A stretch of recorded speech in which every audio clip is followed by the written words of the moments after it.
Tu n'es jamais à la hauteur. Si tu fais quelque chose, papa ou maman va être triste.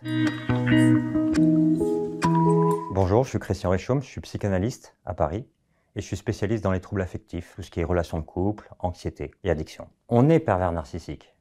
Ça veut dire qu'on peut être un enfant pervers narcissique, on peut être un adulte, donc un amant pervers narcissique, et on peut être un parent pervers narcissique. C'est les mêmes symptômes, c'est les mêmes signes, sauf que la victime peut changer. Quand on est un pervers narcissique, on est un parent, les signes sont le contrôle, la déstabilisation, le chantage, le fait qu'on veuille posséder, perturber, manipuler son enfant et le rendre dépendant, le faire culpabiliser. On est un parent toxique quand on ne respecte pas le développement de l'enfant. Même des fois, des parents peuvent être de bonne volonté, en encadrant par exemple trop leur enfant.